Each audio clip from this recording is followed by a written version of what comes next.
男孩每天带母鸡上学，母鸡会乖巧地趴肩膀上听课，听懂了还会打鸣。男孩上课走神，鸡还会给他一口。男孩每天会带不同品种的母鸡，同学们也都见怪不怪了。今天这只鸡因为打篮球受伤，所以要带在身边时刻照顾。他对鸡的痴迷程度无人能及，家里竟然还有个养鸡场，各种稀奇品种都有，有来自荷兰的昆鸡，看发型就知道这只鸡已经2岁半了。据说一只能卖1000万韩元，因为这鸡真的会 rap， 不信你听。Better come correct. Bring the beat back. That ass girl, that ass girl. 这只是来自日本的战斗机，没啥才艺。这只看起来很有自信的鸡是来自马来西亚的，喜欢拿鼻孔看人。还有来自印度的巨鸡，和普通的鸡一比，确实大了很多。这只纹龙画凤的是来自英国的矮脚鸡，家里一共有30多个品种的鸡。记者忍不住问他最喜欢哪种鸡，他思考片刻，舔了舔嘴唇，说中国的大盘鸡。这里的鸡因为语言不通，经常打架。有的鸡5点打鸣，有的6点7点，这让他非常苦恼。不仅如此，他甚至还要给鸡理发，几刀下去，一个适合打篮球的发型就出来了。当鸡生病了，他立马又化身成医生。很难想象一个学生能身兼数职，鸟类专家来了都懵了，很多品种他都没见过，还要小学生给他一一讲解。专家表示真是大开眼界啊！此外，他还成功培育出了新品种，提高了鸡蛋的口感以及品质。专家在一旁都没敢说话，这些鸡被他养得像狗一样听话，随叫随到，走到哪跟到哪。尤其是这只名叫素坤的鸡，各位看官老爷们，我对天发誓，他真的是取的这个名字，不是我在瞎掰呀。最后大家都想知道为什么会如此沉迷于养鸡。他说自己本身就很喜欢篮球，所以爱屋及乌，就喜欢上了鸡。我承认这个是我瞎掰的，下面是他原话，也不知道翻译的准不准。他还说自己梦想就是能在山上养鸡，让鸡自由自在的生活，因为听说跑山鸡口感比较好。他拿着一片白菜叶，对着洗洁精连按了3次，然后把挤出来的洗洁精小心翼翼地包在白菜叶里，直接塞进了嘴里。节目组的人都看呆了，但这只是他的开胃菜而已。随后他又挤出来1勺洗洁精，他又要干什么？只见他把1勺洗洁精都加入鱼汤里，搅拌搅拌，那小味滋一下就上来了，直接开灶。这个吃完真的能吐泡泡啊！节目组想尝试一下，然后就一位客打进贝拉万斯。所以他为什么要吃洗洁精？奶奶说他不能吃肉之类的高脂肪食物，如果要吃的话，就必须先吃洗洁精，清洁一下油脂。我是服了，这都是什么脑血栓想法啊！不过话说回来，吃洗洁精对他的身体真的没伤害吗？洗洁精厂家表示，如果误食洗洁精的话，轻则住院，重则开席，连肖恩都救不了你。这时奶奶缓缓说出一个令人心酸的故事。奶奶年轻的时候工作繁忙，得了胃病，根本没时间去医院。偶然间她不小心吃下了洗洁精，没想到啊，竟然缓解了胃部疼痛，于是就开始一直吃洗洁精了。接下来正常流程，她被节目组带到医院做检查。经过一系列的检查后，医生表情凝重，由于长期吃洗洁精，她的肠胃功能已经受到了严重损伤，医生建议必须停止吃洗洁精。奶奶听后表情也凝重起来，那我以后还怎么吃肉啊？医生说可以通过药物来缓解症状。随后奶奶从药店买了药，信誓旦旦的保证说以后不会再吃洗洁精了。2周后，节目组去奶奶家做回访，想看看她身体恢复的怎么样。万万没想到，奶奶真的恢复了吃洗洁精。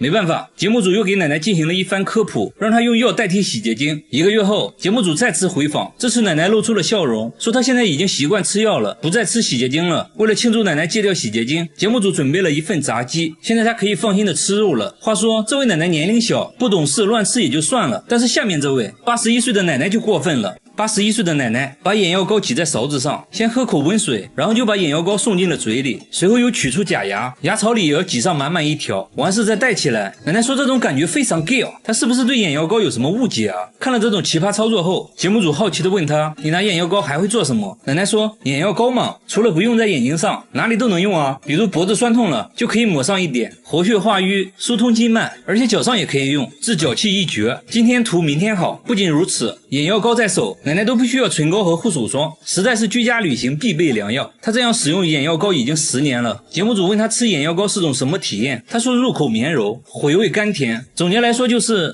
不好吃。又到饭点了，奶奶把眼药膏挤在假牙上，她说这样的话就可以啃得动骨头，不然连米饭都咬不动。奶奶吃着吃着又开始吃眼药膏了，她孙子的表情可以说明一切。她说眼药膏可以帮助她消化，原来她一直都有肠胃消化方面的问题，也吃过一些健胃消食片，但是有严重的副作用。有一天她突发奇想尝了一下眼药膏，结果感觉非常 gay， 于是就这样一直吃了起来。家人都很担心奶奶的身体健康，都劝她不要再吃眼药膏了，否则只能等吃席了。奶奶却说你们试试嘛，真的管用。最后没办法，奶奶被家人带到医院做检查，一番检查下来，医生明确说道，眼药膏不是万能的，不仅不能帮助她，我们还发现眼药膏引发了食道炎，所以必须停止吃眼药膏。听到这些后，老太太终于决定不会再吃眼药膏了。要说吃眼药膏比较奇葩的话，下面这个奶奶表示不服。70岁的奶奶打开一罐可乐，一口气全部喝掉，然后满意的打个嗝，这是她最享受的时刻。她说可乐是她的灵丹妙药，生病的时候喝可乐，织毛衣的时候腰酸背痛喝可乐，唱歌唱累了也会喝可乐。采访人员说，最近一直熬夜剪片子，感觉很累。奶奶却说，那赶紧整一瓶可乐呀，困了累了喝可乐嘛。她家里到处都塞满了可乐，像这样的罐装可乐，她每天都要喝10罐。40年里，她喝了15罐可乐，这相当于一个游泳池的量。她太爱喝可乐了，即使不吃饭也要喝可乐，喝完可乐横扫饥饿，然后满意的打上一个嗝。但是她也是有原则的，那就是只喝常温可乐。她在被子里摸索了一下，就掏出了一罐可乐，说自己喜欢打嗝，只有常温可乐可以使自己打嗝，所以她的可乐从来不放冰箱里。节目组想测试一下，是不是冰可乐真的不会打嗝。奶奶也很配合，一口气干了冰可乐。喝完后，奶奶连连摇头，说这感觉不对。然后奶奶又喝了一罐常温可乐，然后那么她是从什么时候开始喝可乐的？原来40年前，丈夫和2个孩子意外去世，这对她打击很大。在那段痛苦的日子里，是可乐给她的生活带来了一丝安慰。喝了40年的可乐，那么她身体状况还好吗？她被节目组带到医院进行全面检查，医生发现她患有严重的胃溃疡，很多溃疡面都是反复发作。听到诊断结果后，奶奶不禁担忧起来。医生说不用过分担心，只要积极接受治疗，戒掉可乐就会慢慢康复的。最后她和节目组拉钩保证，以后会慢慢戒掉可乐的。那就祝她早日康复吧。好了，我是岳贝，关注我，每天一个迷惑行为大赏。他每天都要吃牙签，吃饭要先摆上3盒牙签，一根牙签就着1口米饭，500根1盒的牙签，每天3盒就是1500根，直接成了他的主食，边吃还边笑。好吃，特别好吃，比柚子香。打牌的时候就当成零食吃，一根根往嘴里塞。床头也放满了牙签和一次性筷子，方便看电视的时候吃。逛街的时候，她甚至连扇子都想尝一尝。最急的人是她老公，怕她吃死了，也试图阻止她，但她根本不听，反而还认为正是牙签救了她的命，这又是为啥？她也不解释。现在还变本加厉，觉得牙签不过瘾了，直接吃起了筷子，说筷子吃着有嚼劲，口感也比牙签好。她老公真的害怕了，切了点水果让她改善一下，她看都没看，直接丢在一边，对着托盘口水直流，要让老公把托盘劈了给她吃。老公都要疯了，这玩意能吃吗？这个时候绝对不能再惯着她了。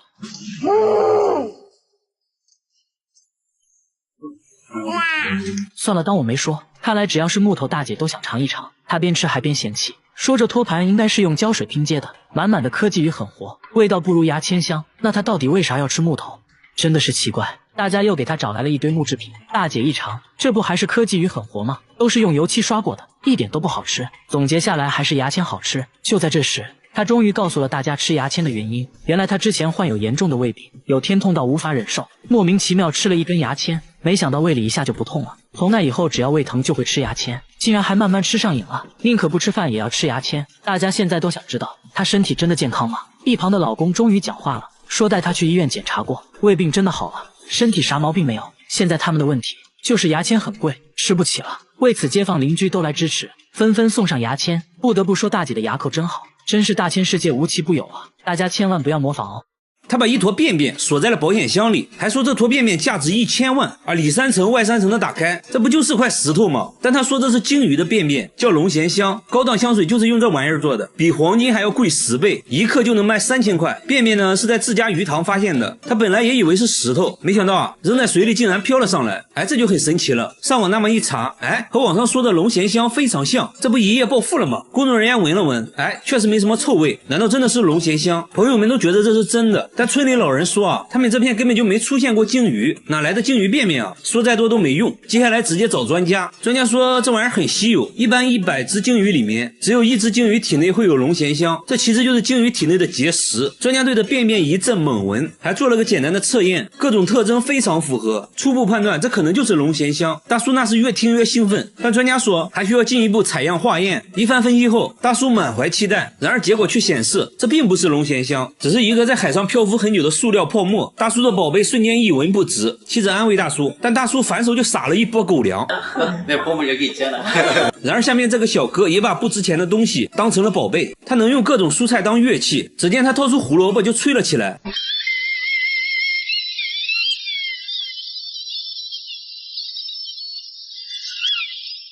工作人员还是不相信啊，他也不废话，直接啃了一口。不仅如此，什么红薯、山药、西葫芦、土豆，甚至大蒜都可以吹出曲子。而且用蔬菜当乐器的好处就是饿了能直接吃。接着用西兰花又吹了一曲。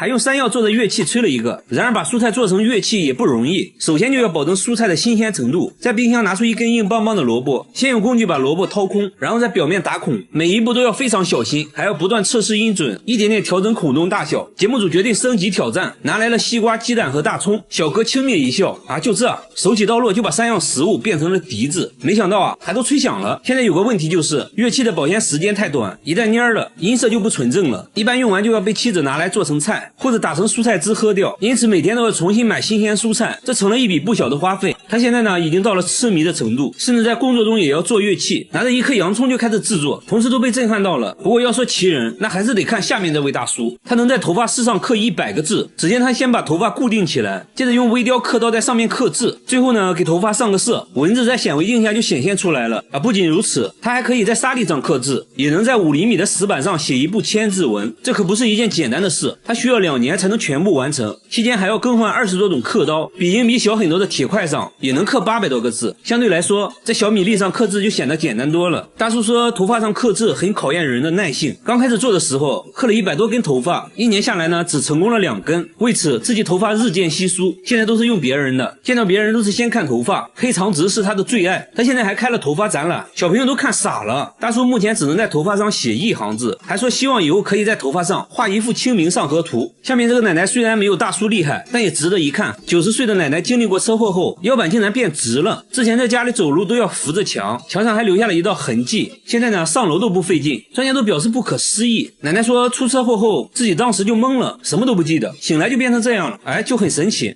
那就祝奶奶一直健康下去吧。好了，我是月贝，关注我，每天一个迷惑行为大赏。他把风油精涂在眼睛上，1天就要用掉1瓶，边涂还边笑，说涂完神清气爽。大叔随身都带着2瓶，家里到处都是风油精，看电视的时候涂，开车的时候涂，半夜也要涂1次。最急的人是他老婆，怕他涂死了，而他自己却说自己根本离不开风油精。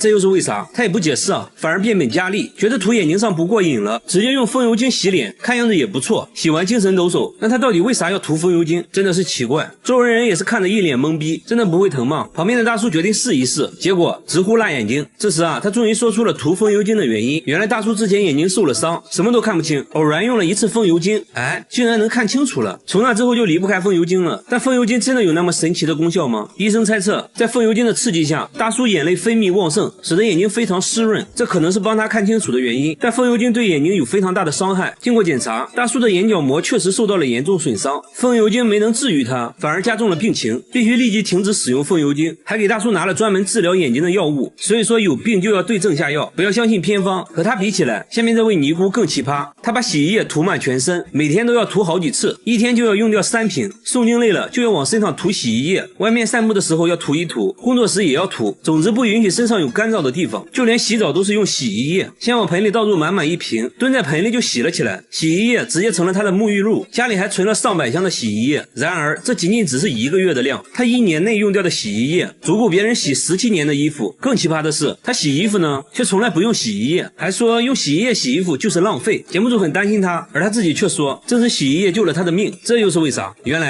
去年他遭遇了入室抢劫，受了严重的外伤，虽然恢复了健康，但皮肤依然瘙痒不断。有天实在痛到无法忍受，莫名其妙涂了一点洗衣液，没想到皮肤一下就不痒了，还治好了自己的脚气，从此就一直使用洗衣液了。节目组还是担心他的健康，带他来到医院检查，医生说伤口愈合的时候痒一点是正常的，但由于洗衣液的刺激，他的皮肤变得很干燥，还得了皮炎，必须停止使用洗衣液。他也很听话，回家就把洗衣液都丢了，用上了正规的护肤品。和他一样有奇怪癖好的还有下面这位奶奶，她把凡士林涂在眼睛上，每天用1盒，已经这样做了30年，涂完还要做眼部运动，耳朵后面脖子上也不能少，再挖上一大勺涂在膝盖上，说可以治感冒，脚上也不能少，据说治脚气一绝。肚子疼呢就涂在肚脐眼里，手上有伤口也可以用，还说能加快伤口愈合。凡士林在他这里可以说是包治百病。病，一天就要涂3次，家里任何地方都能找到凡士林。医生说，虽然凡士林有滋润皮肤的效果，但是要适量。奶奶呢却什么话都听不进去，因为她认为自己亲身体验过凡士林的神奇效果。奶奶出门可以不带钱包，但不能不带凡士林。来到公园就开始锻炼，爬上爬下，看起来身体确实很灵活。这还没完，奶奶还展示了自己的绝活劈叉。要知道奶奶今年已经80了，然而她的迷惑行为还不止这些。晚上睡觉前会拿2个木棍在身上来回敲打，说可以疏通经脉。为了健康，她把大部分时间都拿来锻炼身体。那她现在情况如何？医生检查过后说，奶奶的眼睛出现了角膜发炎，不能再往眼睛上涂凡士林了。凡士林带给奶奶的只是一种心理安慰，对健康并没有什么好处。运动才是她保持健康的最大原因。好了，我是月贝，关注我，每天一个迷惑行为大赏。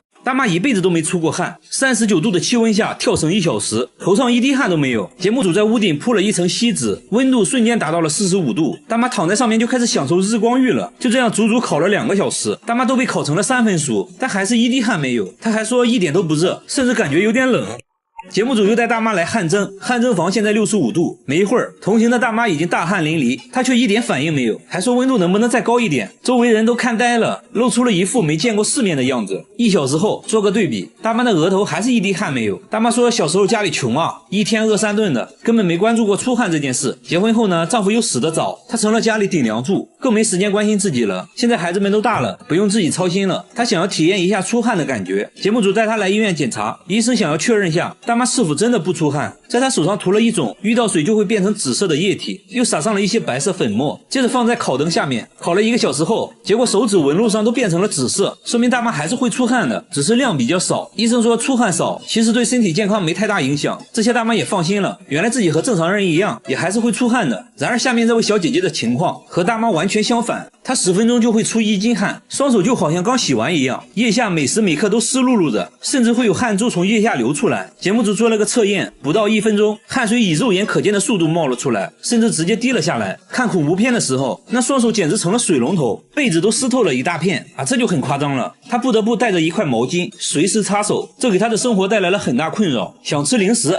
不行，太滑了根本撕不开。想要玩一会儿游戏，结果触屏就没反应了，必须要往身上蹭2下抹去汗水。下班回家呢，指纹锁根本识别不出来，用键盘打字也同样夸张，纸巾铺在键盘上就印出水印了，鼠标也像刚洗完一样。写工作报告，汗水都会顺着笔尖滴在书本上。他脚上的情况同样严重，他每天都要更换25双袜子。别的小姐姐包里都是口红、化妆品啥的，他包里却装满了袜子。然而令人惊讶的是，其他身体部位却一点汗也不出，甚至非常干燥。小姐姐也很痛苦，小时候还被朋友嘲笑过。她的梦想是当一名厨师，因为多汗症，她不得不放弃了梦想。去医院检查过后，也没有找到多汗的确切原因。最后小姐姐也想开了，既然无法改变现状，那就接受它，接纳不完美的自己。她还做起了直播，大方展示了自己的多汗症。我觉得小姐姐很值得我们学习，保持乐观的心态最重要。然而下面这个大叔的情况更奇葩，他只有半边脸会出汗，左脸汗如雨下，右脸却非常干燥，从中间对分开，即使是嘴巴和鼻子也是1分为2，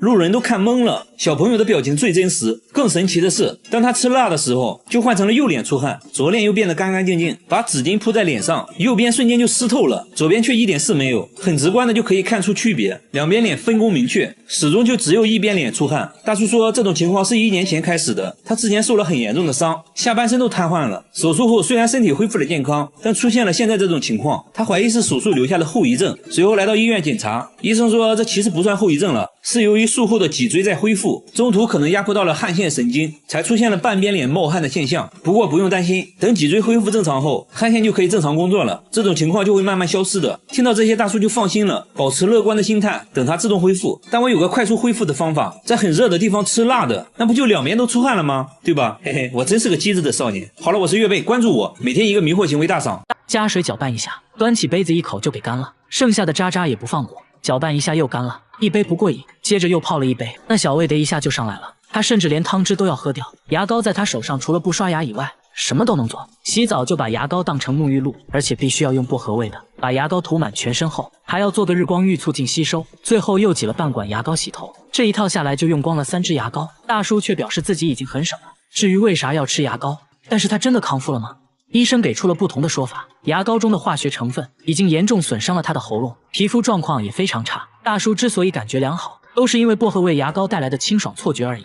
他每天戴着头盔睡觉，虽然不舒服，但不得不这样做，因为他家猫是个流氓，每天晚上往他脸上撒尿，看到主人熟睡后，悄咪咪蹲在旁边，直接往脸上呲。关键这猫有时候还上火，那味道简直了，主人很是崩溃。为啥这只猫会有两副面孔？白天明明很温顺，为啥到了晚上就往自己脸上撒尿呢？主人也尝试过很多办法，甚至还打过他，都无济于事，实在没招了。他决定戴着头盔睡觉，因为实在不舒服。刚睡了一会就把头盔摘掉了，这就让小白逮到机会了，悄咪咪凑上来，深情地看着主人，确认主人睡着后，情不自禁的就往脸上呲。主人再次被叫醒，对小白一阵数落。医生也被小白的迷惑行为给逗乐了。仔细观察后，医生认为这可能是小白的一种沟通表达方式，一直对主人撒尿，可能是因为主人一直没能理解他的需求。那小白到底想给主人说什么呢？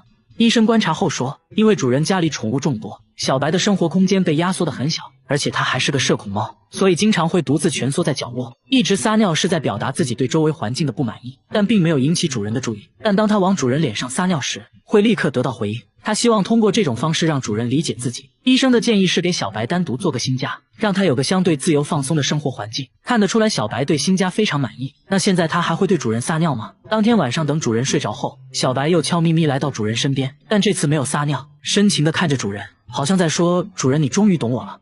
已经严重损伤了他的喉咙，而且他的皮肤也出现了一些不好的症状。医生建议必须尽快停止食用牙膏。那大叔会听从医生的建议吗？只见大叔转身来到厕所，直接把随身携带的牙膏水倒掉了。他该不会是有什么大病吧？医生说他的嗅觉功能比普通人低 20%， 所以他对于辛辣感觉不敏感。那他真的健康吗？通过验血以及胃镜观察，医生发现他有严重的胃溃疡。然而下面这个男人看了上面两人后讲话了，你们能不能和我一样吃点正常人吃的东西啊？他从口袋里掏出一包白色粉末，接着往菜上来一勺，米饭上加一勺，这一勺勺白色的粉末正是味精。周围人都看呆了，他却说味精是世界上最得力歇斯的。又到饭点了，一勺、两勺、三勺，汤里最少要加3勺味精，米饭也要来2勺，那小味儿滋一下就上来了。他吃得津津有味，酒足饭饱喝点水，是的，水里也要加1勺。话说真的有那么好吃吗？同事决定尝一下。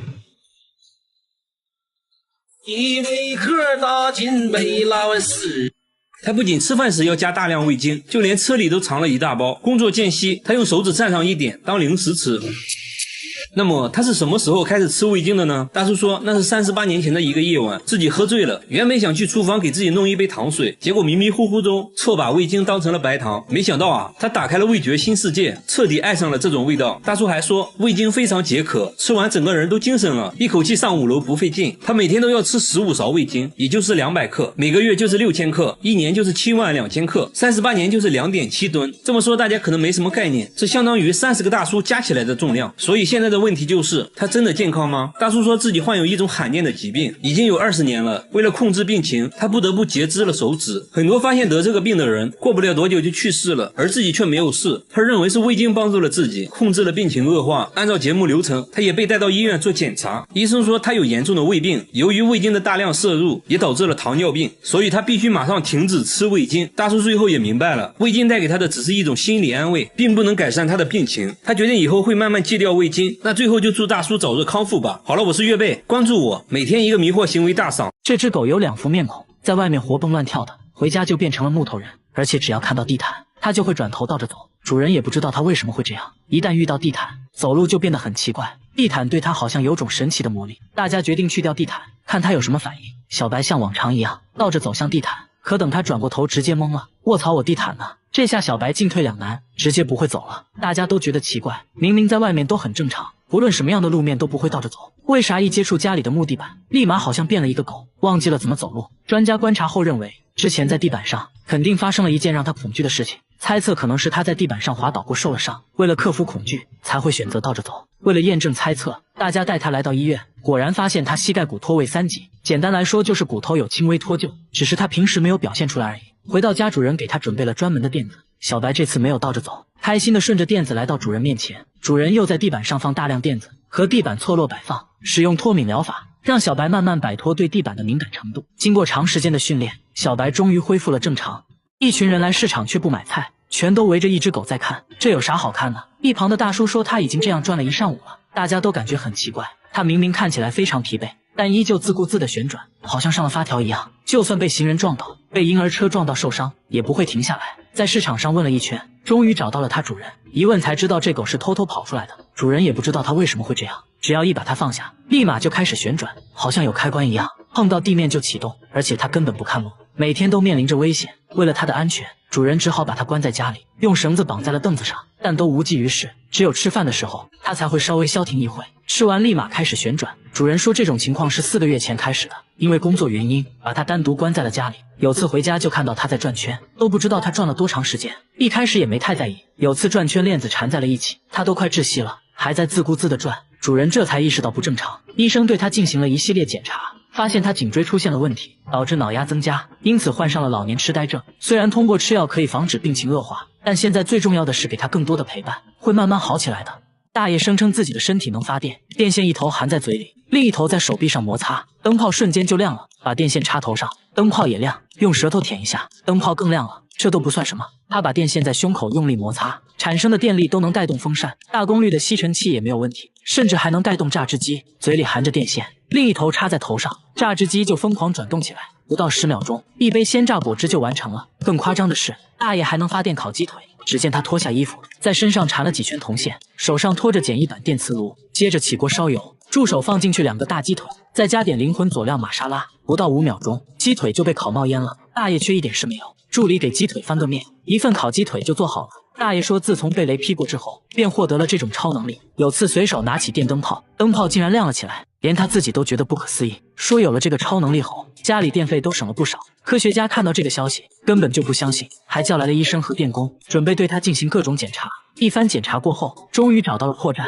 原来他并不会发电，而是利用特制的插座实现了这种效果。大爷只是一个江湖骗子，大家千万不要模仿哦。他每天偷偷给自己家的猫下药，就掺在猫咪爱吃的食物里，一天3顿下的药还不一样。之所以这么做，都是因为他家的猫太可恶，每当他一觉醒来，脸上就会出现伤口，手臂上也有抓伤。他确定不是自己抓的，自己指甲很短，根本抓不出来这种效果。他现在怕得很，在卧室偷偷装了监控，结果却让他更加迷惑。只见每当他入睡后，他家猫就像疯了一样撕咬他，还把屁股在他脸上蹭来蹭去。他下意识把猫推开，接着猫咪的行为更加诡异，在地上不停地抽搐。主人想不明白，为什么白天乖巧的猫咪晚上会对自己做这种事情，而且每次主人出门后，它的行为也很古怪，变得焦躁不安，愤怒地撕咬被子。这只猫到底怎么了？专家反复观看录像后，认为这猫应该是梦游了，很可能还做了噩梦，把主人当成了假想敌。经常出现这种情况的话，说明和他小时候的痛苦经历有关。主人这才恍然大悟，说猫就是他捡来的。发现它的时候已经奄奄一息，医生建议先进行药物治疗，每天把药混合在猫粮里，慢慢缓解它的焦虑紧张，还要给它更多的陪伴，让它知道自己并不孤单。晚上主人又用上了安神香薰，甚至打开了专门给猫听的音乐，它听了一会就开始犯困。那它晚上还会咬人吗？只见半夜它径直来到主人旁边，徘徊片刻后，趴在主人旁边安静地睡了起来，一直到天亮，它都没再出现奇怪的行为。看起来小白已经慢慢康复了。他的眼睛会流水晶，只要稍微翻下眼皮，一颗水晶就冒了出来，再翻一下，又掉下来一颗。仔细一看，里面好像还有一颗。每当他哭的时候，水晶产生的更多，都不用急，自己就能掉下来。水晶看着锋利无比，但他眼睛却丝毫没有受伤。这种不寻常的现象每天都在发生，一天大约会产8颗，大小形状各异，但都非常锋利。女孩说有天早上醒来，就感觉眼睛里面好像有东西，揉了几下，就出来好几颗水晶一样的东西。父母赶紧送她去了医院，医生也从未见过这种情况，检查一番也没有发现任何异常。后来还被电视采访过，很多人慕名而来，希望可以买一颗，他们觉得这东西可以治病。女孩的父母刚开始很担心，经过一段时间，发现女儿并没有什么不良反应，而且还能赚钱，何乐而不为呢？无独有偶，下面这个女孩眼睛里也会流水晶，这种现象是2个月前开始的。刚开始以为是眼睛里进了玻璃碎片，但这东西越流越多，几天就收集了1小盒，多的时候甚至一天就能产出50颗，这才意识到事情并不简单。去过很多医院，医生都没能找到原因，只能说大千世界无奇不有。